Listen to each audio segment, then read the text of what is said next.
Olá, amigos, bem-vindos. Vamos conversar agora sobre as medidas socioeducativas. Lembrando vocês, podem me encontrar pelo meu Instagram, o prof.ricardo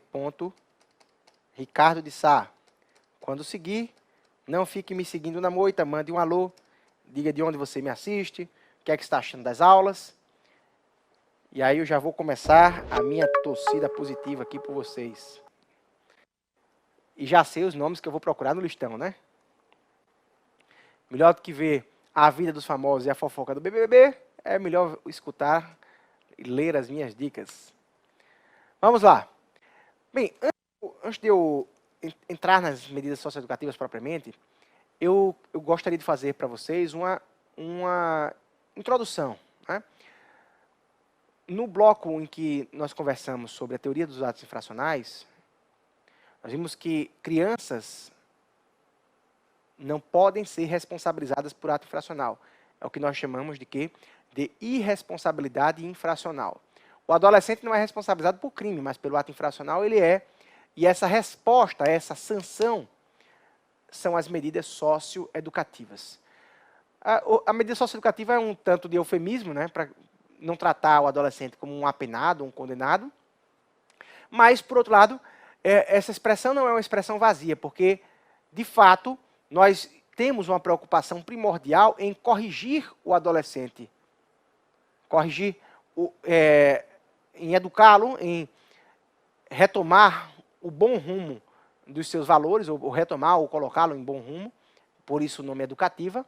Mas essas medidas também visam a preservar a sociabilidade do adolescente, seu convívio comunitário, não é isso? Por isso socioeducativas. Tá legal?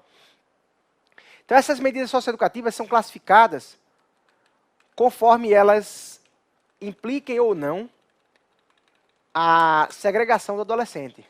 O adolescente vai ficar privado de liberdade, o adolescente vai ser preso. Então, conforme as medidas sejam aptas ou não, sejam idôneas ou não, a gerar a segregação, gerar a privação de liberdade do adolescente, elas são denominadas em meio fechado ou em meio aberto. As medidas em meio fechado também são chamadas medidas de privação ou de restrição de liberdade, tá certo? Medidas socioeducativas vocês podem ver assim, medidas socioeducativas restritivas de liberdade ou de privação de liberdade ou simplesmente medidas em meio fechado, como prefere a doutrina. Todas essas expressões são sinônimas. O que há em comum entre essas espécies é a sua aptidão, como eu disse, para cercear a liberdade de locomoção do adolescente. Nós só temos, no sistema infracional, nós só encontramos duas medidas com este perfil, com este condão, que são a internação e a semi-liberdade. As demais medidas socioeducativas são ditas medidas em meio aberto. Por quê? Porque o adolescente continua na sua casa, continua desempenhando as suas atividades normais, muito embora com alguma restrição em seus direitos. Tudo bem? Vamos começar pelas medidas em meio fechado? São duas apenas. A primeira delas é a internação. O nome completo da medida é internação em estabelecimento educacional. Veja que coisa mais bonita, né? Veja que eufemismo. Parece que o menino vai ficar no internato, né? Vai para a escola em regime integral. O nome completo da medida é internação em estabelecimento educacional, mas em apenas um momento, em apenas uma ocasião, o ECA se refere a essa medida com esta nomenclatura cheia. De resto, ela chama pelo apelido. O apelido é internação. É a abreviação do nome. A internação, pessoal, mutatis mutandis, guardadas as devidas proporções, a internação seria mais ou menos, percebam que eu estou tendo todo o cuidado do mundo, ela seria mais ou menos parecida com uma prisão em regime fechado. Mas guardadas as devidas proporções, porque existem muitas e muitas diferenças. Eu apenas estou dando a vocês uma noção de quê? De senso de proporções. A internação seria a nossa prisão em regime fechado. O que é que nós temos sobre ela? Primeiro fator a ser ressaltado para vocês sobre a internação é este aqui, ó, duração. No estatuto, pessoal, vocês vão perceber que o estatuto não coloca limites abstratos de pena, como a lei penal coloca. Ah, Ricardo, como é que eu vou definir a medida? Quase nenhuma medida é dosada com prazo fixo. Ah, decreta a internação do adolescente por 1 ano. Não, a gente não faz isso como na sentença criminal. A internação é deferida com prazo máximo, mas ela pode cessar a qualquer momento quando houver a reavaliação do adolescente. Havendo novas evidências, ele pode progredir para uma medida mais amena, pode se extinguir a medida socioeducativa, etc. Tá bem? O que existe, na verdade, é o prazo máximo. Nenhuma internação pode durar mais do que 3 anos. Percebam que ao lado da internação de 3 anos, eu coloquei 3 meses. Por quê? Essa duração que só pode durar 3 meses é chamada de internação sanção. Eu já vou explicar para vocês o que é isso. Ela não é propriamente a medida socioeducativa a qual o juiz condena o adolescente. Não. Ela é uma punição, é uma sanção aplicada durante a execução. Daqui a pouco eu vou explicar. Além do prazo máximo, o Estatuto também prevê que as suas reavaliações serão feitas no prazo máximo de 1 semestre. Ou seja, pelo menos de 6 em 6 meses, a situação do sócio-educando precisa ser reavaliada. Percebam que o prazo é máximo. De maneira que nada impede uma reavaliação com menos tempo, com 3 meses, com 2 meses, com 4 meses.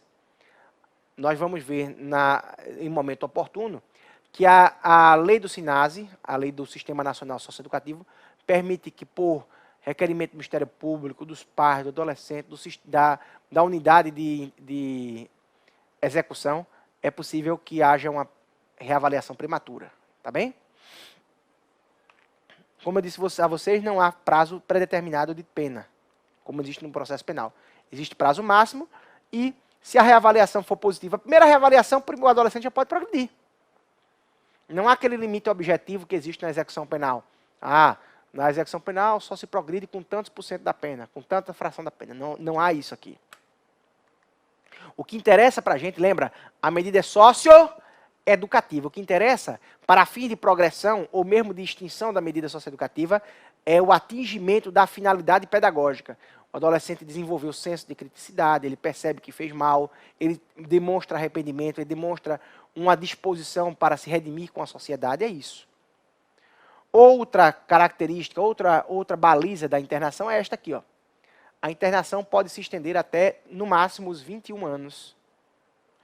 Então, eu posso aplicar uma medida socioeducativa até depois da maioridade? Posso. No máximo, até os 21 anos. Com 21 anos, cessa automaticamente a internação. Eu não posso estender a internação para além dos 21 anos. Completou 21 anos, cessa a internação. Detalhe. Imagine que o sujeito pratique o ato infracional com 17 anos e 11 meses. Certo? Ele responde como um adolescente. A sentença dele foi prolatada quando ele estava com 19 anos. No máximo, ele vai ficar internado até os 21 anos. Ou seja, nesta situação concreta, a sua internação no máximo vai durar o quê?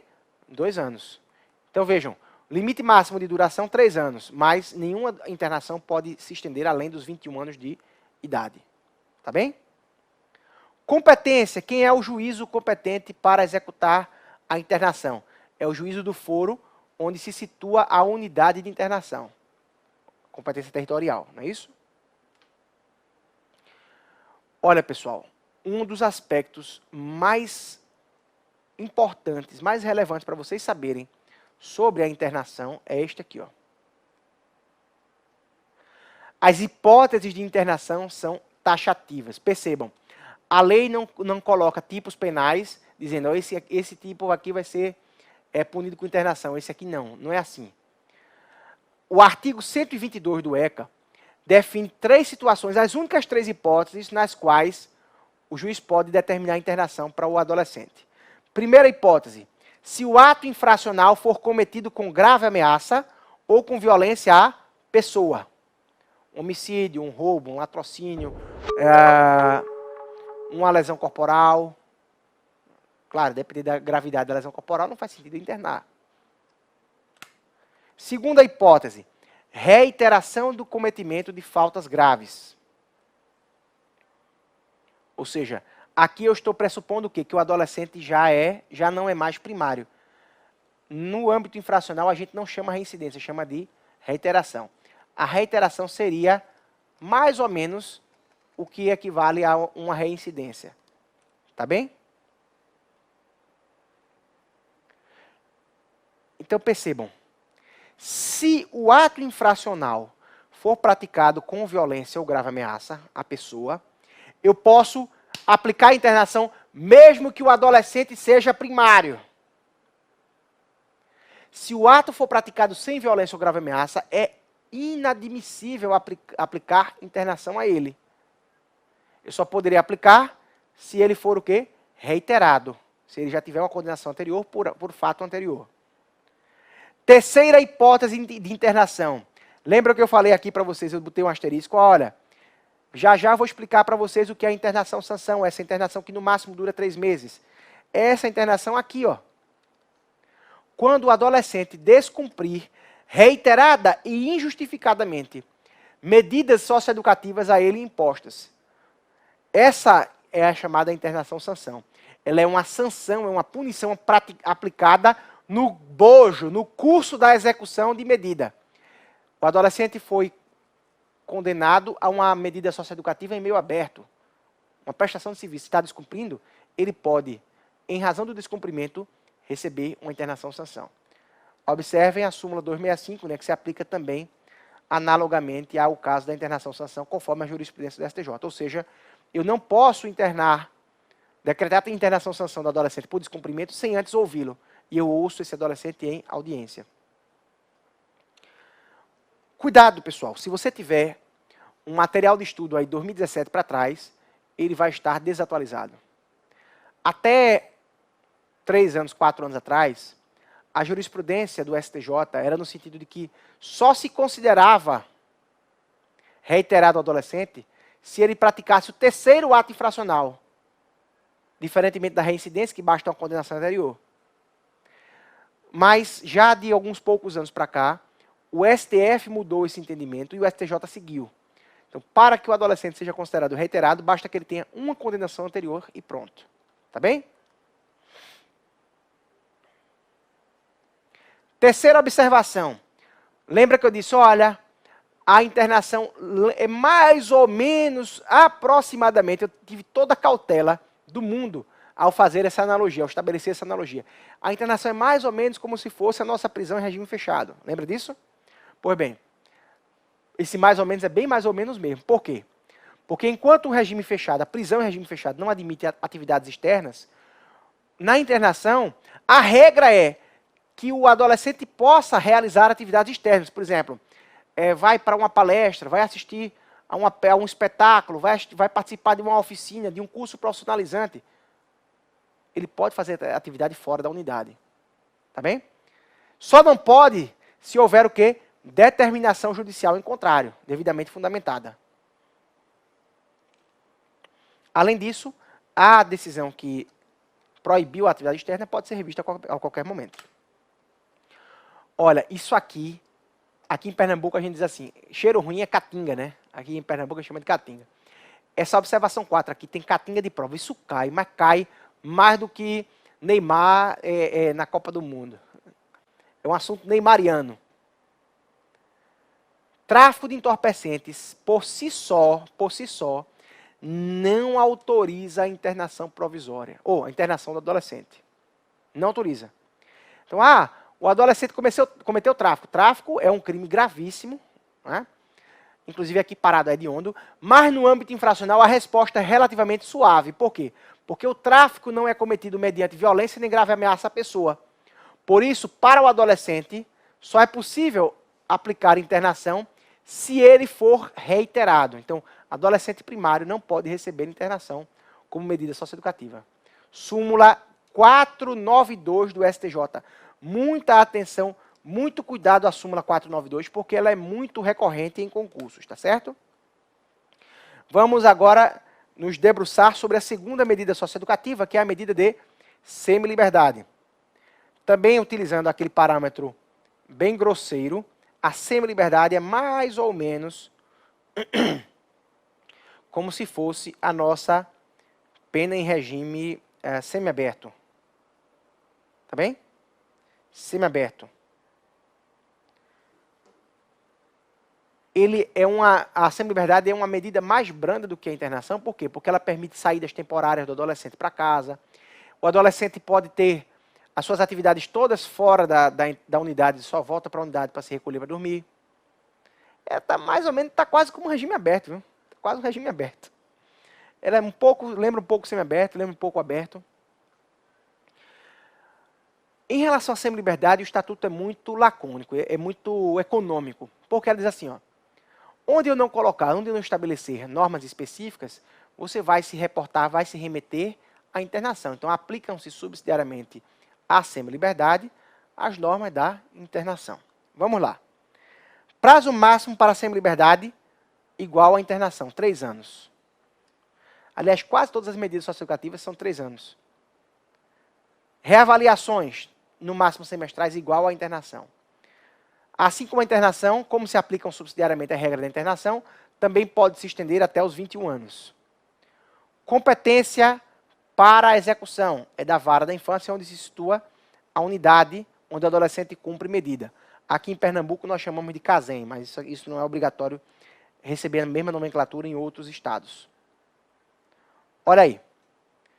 A exemplo da internação também permite atividades externas, mas mais do que isso, ó, na semi-liberdade, além de atividades externas, permite trabalho externo, saídas temporárias para casa, independentemente de autorização judicial. A regra da semi-liberdade é esse acesso do indivíduo à sua família e à sua comunidade.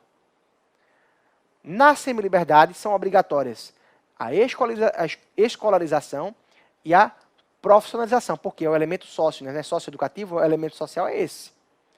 Devendo sempre que possível ser utilizados os recursos existentes na comunidade. Tá bem? Então, basicamente, a semi-liberdade é uma alternativa à internação. Ela pode ser uma alternativa à internação, uma medida mais branda. Hoje mesmo eu apliquei uma semi-liberdade. Era um ato violento, mas não tinha tanta gravidade assim a ponto de justificar a internação. Como também a semi-liberdade pode ser um regime de transição. O adolescente estava na internação, ele progride para a semi-liberdade, que é mais branda. Também pode acontecer. Com isso, amigos, fechamos as medidas em meio fechado. Agora vamos conversar sobre as medidas em meio aberto, que são 4. A primeira delas é aquela que eu reputo como sendo a mais proveitosa pedagogicamente, que é a medida de liberdade assistida. Por que liberdade assistida? Ó, como eu sei que vocês provavelmente devem ter uma familiaridade maior com a lei de execuções penais, então eu estou fazendo muito paralelo entre as nossas penas, as nossas medidas, e as penas e o regime de execução de medida de pena, de execução penal. A liberdade assistida é mais ou menos como se fosse a nossa liberdade condicional, porque o adolescente fica em liberdade, está em casa, sendo que essa liberdade é monitorada, por isso o nome assistida. É assistida por quem? Existe um supervisor nomeado pelo juiz, um orientador, para acompanhar essa liberdade assistida. Então não é que o adolescente vai ficar em casa de pernas para o ar, não. Vai se traçar um plano de atendimento para esse adolescente, um projeto. Olha, a gente tem essas metas, vamos tentar realizar essas finalidades aqui e aqui. Compreende? Prazo máximo da liberdade assistida é de 3 anos. Está onde no ECA? Não está. Apenas a doutrina e a jurisprudência aplicam, por analogia, o limite máximo da internação. Ora, a internação é mais grave, só dura 3 anos. Por que a liberdade assistida é mais leve e vai durar mais do que isso? Prazo mínimo 6 meses. Vejam, a liberdade assistida não tem prazo máximo, mas tem prazo mínimo de 6 meses. Sim, o que é que vai definir quanto tempo efetivamente, concretamente, vai durar aquela liberdade assistida? A evolução pedagógica do adolescente. Como é que ele tem respondido à medida? Como ele tem amadurecido, ele tem refletido sobre a sua conduta? Competência. Juízo da infância é onde o adolescente está domiciliado. Por quê? Porque é o juízo que vai estar mais próximo do adolescente. Outra observação importantíssima. O Estatuto faz menção expressa à internação. E como o Estatuto remete à semi-liberdade às regras da internação, sempre se entendeu que internação e semi-liberdade podiam se estender até os 21 anos. Se você pegar para compulsar manuais mais antigos, 2016 para trás, você verá que muito provavelmente vai dizer assim, eles vão dizer assim, as outras medidas socioeducativas só podem ser executadas até os 18. Completada a maioridade, elas têm que ser extintas, o que não é verdade. Hoje não, já há alguns 2 ou 3 anos, o STJ editou a súmula 605. Pela súmula 605, o STJ passou a compreender que todas as medidas socioeducativas podem ser executadas após a maioridade, desde que limitadas a 21 anos. Tá legal? Em que é que consiste a liberdade assistida? A liberdade assistida consiste em acompanhar, auxiliar e orientar o adolescente. Esse adolescente vai ser acompanhado, vai ser orientado por uma pessoa designada pelo juiz. Essa pessoa pode ser indicada por uma entidade, a gente já falou o que é entidade e o que é programa de atendimento, né? Geralmente, como é que a gente faz? A gente encaminha um adolescente para uma entidade, previamente cadastrada. Nessa entidade, a própria entidade vai dedicar um dos seus funcionários ou servidores, conforme seja entidade pública ou privada, para acompanhar aquele adolescente. Então, juntamente com esse adolescente, com esse sócio-educando, vai se criar, vai se elaborar um plano individual de atendimento, o famoso PIA. Esse é o projeto de vida do adolescente. Olha, a gente vai investir na sua educação assim, assim, assim. Você tem a demanda de saúde assim, assim, assim. E a gente vai investir nisso. Vai estabelecer as suas metas, os seus objetivos. E vai traçar um cronograma sobre como atingi-los. Tá legal? Prestação de serviços à comunidade, a segunda medida em meio aberto. Aqui não tem muito o que a gente falar, é mais ou menos parecida com a prestação de serviços do adulto, tá certo? Só que, olha, diferentemente das demais medidas, o seu prazo não é de 3 anos, o prazo máximo é de 6 meses. Outro detalhe importantíssimo para você, a prestação de serviços, diferentemente das 3 últimas medidas, é determinada por prazo fixo. Então, na hora que sai a sentença, o juiz vai dizer, condeno fulano à prestação de serviços por X meses. Tá legal? Que é uma maneira de não explorar o trabalho do adolescente por prazo indefinido. Carga horária para o trabalho. O Estatuto não define carga horária fixa, e sim carga horária máxima. No máximo, 8 horas por semana. Essas 8 horas podem ser divididas da maneira que ficar mais conveniente para o adolescente, de modo a não comprometer os seus estudos nem o seu trabalho. Lembra? Socioeducativa. Competência. Tudo que a gente disse sobre a liberdade assistida até aqui vale para a prestação de serviços. Além disso, pessoal, assim como na liberdade assistida, a prestação de serviços à comunidade pode ser executada após os 18 anos, desde que limitada aos 21. Tá bem? E o que seria essa prestação de serviços? Prestação de serviços é a realização de tarefas gratuitas, de interesse geral, junto a entidades assistenciais, hospitais, escolas e outros estabelecimentos congêneres, ou em programas comunitários ou governamentais. Ou seja, o adolescente vai reparar a sua dívida com a comunidade, não a sua dívida literalmente, a dívida em dinheiro, mas o seu débito moral com a comunidade, trabalhando em favor delas. Tá bem? E como é que vão ser definidas essas tarefas? O Estatuto também soluciona isso. Ó.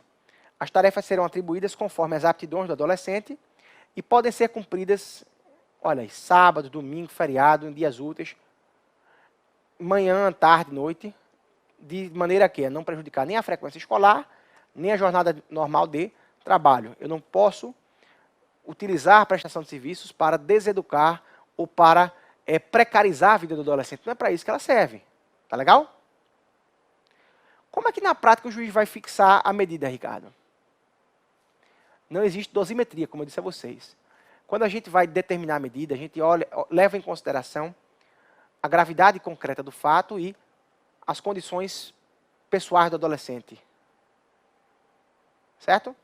Se o adolescente tem mais criticidade. Então é por isso que, geralmente, no processo, a gente pede um relatório, a gente recebe um relatório, indicando qual é a condição educacional, moral, psíquica do adolescente, que é para municiar, para dar subsídio para a gente poder fixar a medida mais condizente com a realidade desse adolescente. Terceira medida em meio aberto é a advertência. A advertência, pessoal, é o que você está pensando mesmo. É um carão, como a gente chama aqui em Recife, ou uma bronca. O Estatuto define a advertência como sendo uma admoestação verbal. Ou seja, eu vou chamar o adolescente para dar uma bronca nele. Certo? O juiz faz a admoestação verbal ao adolescente, depois ela é reduzida a termo, ou seja, ela é transcrita na ata, e o adolescente vai assinar. É engraçado porque, assim, antes disso, quando eu estava assumindo a magistratura, aliás, mesmo antes, eu, quando era estudante, eu cheguei a frequentar, não como réu, né? Frequentar como estagiário, audiências de ato infracional. Eu já vi juízes aplicando advertência. E é engraçado que cada juiz tem um estilo de fazer advertência, né? Tem muitos que dão carão assim, como se fossem pais da criança, do adolescente. Olha, você é um mentiroso, rapaz, eu conheço você, não venha com essa cara não. Né? Começa a gritar com o adolescente. Eu prefiro, na advertência, uma abordagem assim, mais motivacional, né? Claro que eu alerto o adolescente sobre a consequência dos seus atos, mas eu procuro dar um estímulo para que ele mude a sua condição de vida. Parecem palavras ao vento, mas não são. Vocês não têm ideia do que é a palavra de um juiz, de um promotor ou de um defensor público para o adolescente iletrado, pobre, vulnerável, dizendo assim, eu acredito em você, você é capaz. Eu já assisti, pessoal, a transformações milagrosas na vida de adolescentes. Claro, não vou dizer que eu sou o milagreiro, mas eu posso dizer que eu tive alguma contribuição nisso, quando eu disse, eu acredito em você. Adolescentes que cometeram barbaridades, depois recuperarem a sua jovialidade, a sua alegria de viverem. Me cumprimentaram depois, estagiando. Outro dia eu encontrei com um menino na rua, ao qual eu impingi uma medida socioeducativa, mas eu fiz aquela preleção, né, aquela motivação, e eu encontrei com ele fardado com a camisa do jovem aprendiz. Eu disse, rapaz, que coisa boa. Ele me reconheceu, estava totalmente mudado, né? Tirou aquele look lombrosiano, aquele cabelo todo pintado, aquela agonia todinha, todo direitinho, todo arrumado. Ele disse, doutor, agora para mim é só progresso, só evolução. Um negócio assim que ele me disse, eu fiquei tão satisfeito com isso. Né? A gente aqui sente, na vara de infância, a gente sente que ainda há possibilidade de mudar.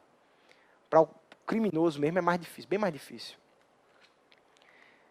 Agora vejam que coisa interessante. A advertência é a única sanção que não requer prova de autoria. Vejam, segundo o Estatuto, basta que haja prova de materialidade e indícios de autoria. Indícios de autoria, não precisa de prova de autoria. Compreende? Como é só um carão, só uma bronca, não precisa de prova de autoria. Basta prova da materialidade e indícios de autoria. A última medida socioeducativa é a reparação do dano.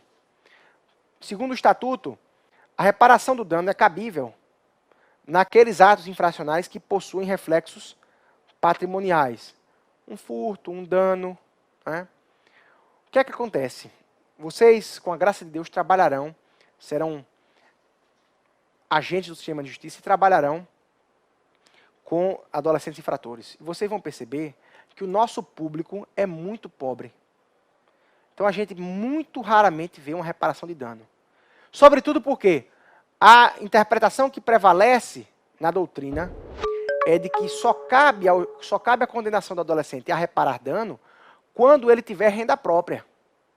Senão, isso feriria o quê? O princípio da individualização ou da intranscendência. Eu estaria punibilizando o pai, né, responsabilizando o pai por um ato do filho. Tá legal? Por isso, ó, quando o adolescente não tiver condições de reparar o dano, a própria lei permite a sua substituição por medidas diversas, por outras medidas, caso haja manifesta impossibilidade. Geralmente essa impossibilidade é manifesta. Por isso, rarissimamente nós vemos na prática uma reparação do dano. Eu conto nos dedos de uma mão as reparações que eu já vi. Ok? É isso, amigos. Vamos chegando aqui ao fim deste 7º bloco. Espero que vocês tenham tido um bom momento. Grande abraço, bons estudos e vamos juntos.